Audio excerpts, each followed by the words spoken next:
ကျွန်တော်တို့ရှုပ်သေးပေါင်းဆက်ရှင် level 2မှာကျွန်တော်ဘယ်လိုသင်ခန်းစာလေးကိုပြသွားမလဲဆိုရင်ကျွန်တော်တို့ level 1မှာတော့ကျွန်တော်တို့မရှိတဲ့ရှုပ်သေးလေးတွေကို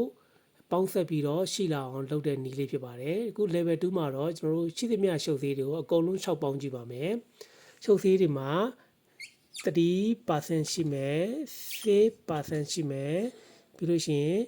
9% ရှိမယ်ပြီးလို့ရှိရင်12% ရှိမယ်ဒါဆိုရင်ကျွန်တော်တို့က3နဲ့6နဲ့ပေါင်းမယ်ဆိုရင်ဘယ်လောက်ရသလဲပြီးရင်6နဲ့9နဲ့ပေါင်းမယ်ဆိုရင်ဘယ်လောက်ရသလဲပြီးလို့ရှိရင်9နဲ့12နဲ့ပေါင်းမယ်ဆိုရင်ဘယ်လောက်ရသလဲပေါ့နော်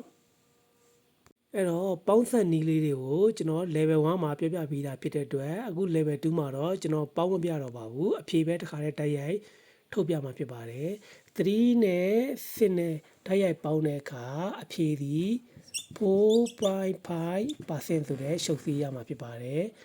6နဲ့9နဲ့ပေါင်းလို့ရှိရင်အဖြေသည်7.5% ရမှာဖြစ်ပါတယ်9နဲ့12နဲ့ပေါင်းတဲ့အခါအဖြေသည်10.5% ရမှာဖြစ်ပါတယ်ဒါလေးတွေကိုဘယ်နေရာမှာသုံးမလဲဆိုရင်ကျွန်တော်တစ်ဆင့်ချင်းစီရှင်းပြပေးသွားပါမယ်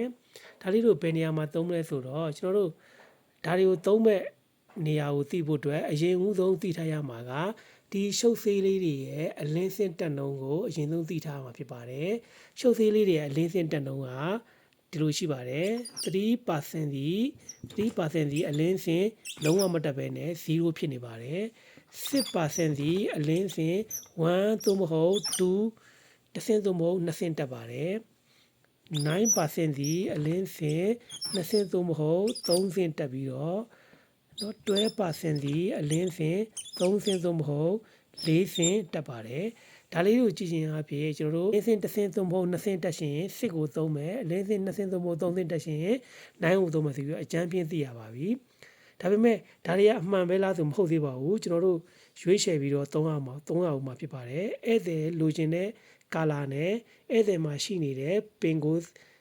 အလင်းစင်ကိုတွက်ပြီးတော့မှ3အောင်မှာဖြစ်ပါတယ်ဥပမာ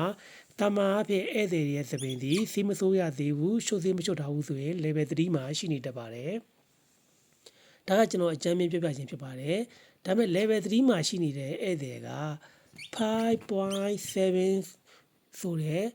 အလင်းစင်5ရှိတဲ့အညိုရောင်ကိုစိုးကျင်တယ်ဆိုပါစို့ဒါဆိုရင်ကျွန်တော်တို့ကရှေ့ကအလင်းစင်ကိုဧည့်သည်မှာရှိတဲ့အလင်းစင်နဲ့ညီအောင်ညှိပေးပြီးမှဒီအရောင်ကိုစိုး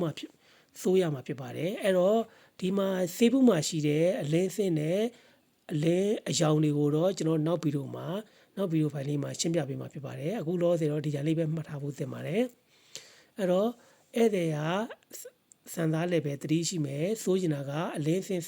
5ရှိတဲ့7ကိုစိုးကျင်တာဖြစ်တဲ့အတွက်ဧည့်သည်စံသားက3အလင်းစင်က5ဒီနှစ်ခုကိုညီအောင်ညှိပေးပြီးမှဒီရောင်ကိုစိုးရမှာဖြစ်ပါတယ်ဒါဆိုရင်ဒီနှစ်ခုကိုညီအောင်ညှိဖို့အတွက်ကွာဟမှုသည်2ဆင့်ကွာနေပါတယ်2ဆင့်ကွာနေတယ်ဆိုတော့ကျွန်တော်တို့ဒီစံသားကိုစိုးမယ်ဆိုရင်2ဆင့်ကွာတဲ့ရှုပ်သေးနဲ့စိုးမှဖြစ်ပါတယ်အဲ့တော့2ဆင့်ကွာတဲ့ရှုပ်သေးကဘယ်ဟာတယ်လို့ကျွန်တော်တို့ကြည့်ရတဲ့အခါကျတော့ဒီမှာ2ဆင့်ကွာတဲ့ရှုပ်သေးက9ရှိမယ်